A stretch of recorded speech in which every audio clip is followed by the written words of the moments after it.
So I wanted to talk about the importance of this composting and creating really high quality compost.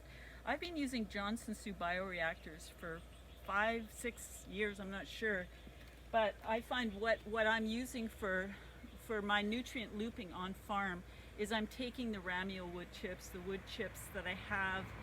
Sometimes I get them dropped off. I'm mixing them with the digestate. I'm throwing in here using sort of clippings from the greenhouse. And I can leave it for a year and even a little shorter because I'm really looking for the biomass that I can use as a mulch in the greenhouse for the trees. Well, a couple of years ago, I decided that I needed some soil because I was doing an experiment with some tropic agroforestry. And it was in an area where it was all subsoil. So I had experience bringing soil in when I was doing the second iteration of the expansion of the greenhouse. And I brought in some soil from our island and I mixed it with my subsoil.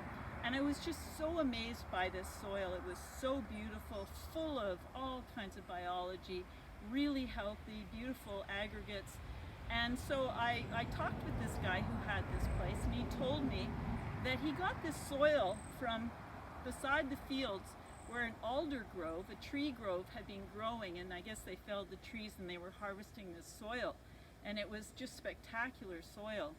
So I thought, oh, I'll call him back and get another load to do this project that I was doing at the end of 2023. And so he dumped off a load. And I didn't really look at it. It was winter, it's cold, can't really smell that much. But I thought, boy, this is heavy stuff. And I used it for my project and some of it, but I had a huge amount left over. And I left it because I just covered it up and left it. And the next year, opened it up, and it was just the same. I looked at it under the microscope, just bacterial. No worms, no growth, left it uncovered, nothing grew on it. And I started to think that I had this, issue that what am I going to do with this stuff? It smells like septic. It smells like a dump, So anyhow, I thought, okay, I'll take that stuff and I'll mix it with wood chips, and I'll do like about 2/3 wood chips, 1/3 this stuff. And I made these 2 Johnson Siouxs with it. And I made those in February of this year. So that's, what is that, like 9 months ago, 8 months ago. And I thought, well, I needed some, I was naively thinking that it was going to be good. And I opened it up the other day because I need compost all the time for my trees. I need mulches and things. So I opened this up, and it's like nothing had happened in that whole period of time. There's these clumps, and I thought, we finally looked closer at this stuff, and like I have this little chunk of it here, and I'll show you, like this stuff, full of plastic. Look at that, and it's like thick. Smells just as bad as it did in the other, like a year ago. So there are now the beginnings of this is even mixed. You can see a bit of the needles from the wood chips that I added to it. At any rate, I had these big clumps of this material full of junk and plastic, and I thought, what am I going to do with it? So I can't give it back. What's he going to do with it? Give it to somebody else? So I thought, okay, I'm going to try to remediate this stuff. So I opened up the compost, and I just took my wood chips, and I always thought, like, what a waste of beautiful wood chips, but I got to do something with this stuff because I will not put it in the greenhouse. I don't even want to put it in my forest. So I've got it mixed in here, and again, it's about mostly wood chips, maybe 2/3 wood chips again, and beautiful ones from here, ramiel and Doug fir. And you can see the stuff, and it's like, I looked at it under the microscope yesterday, and it's like this mud. It's what a Johnson Sue would be like, kind of in a way, when it's completely done. But if you look at this under the microscope, there's only bacteria. I don't even see really anything interesting in there. So we're mixing, broke it up because it was in big clods, mixing them with, and then putting back into these Johnson Sues.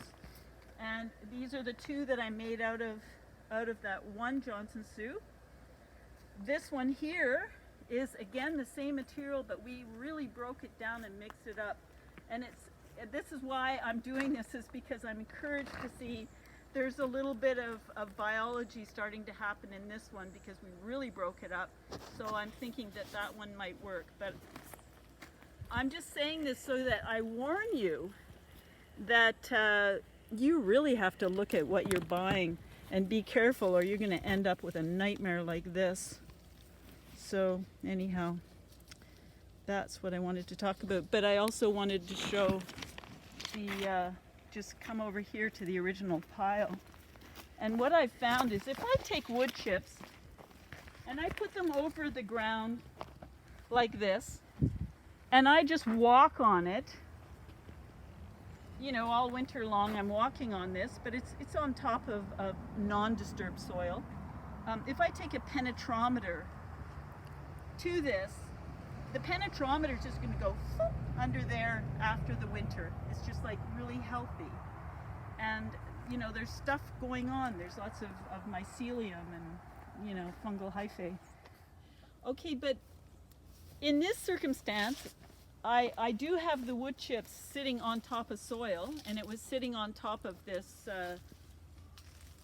material that I was telling you about.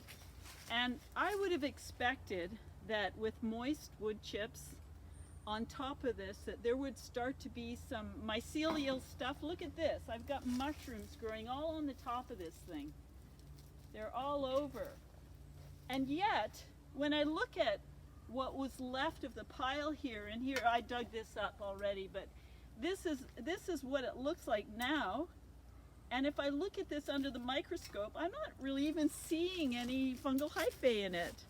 It's like, what's going on that it would be covered with wood chips that are full of mushrooms and it's not going into the soil or whatever you call this stuff?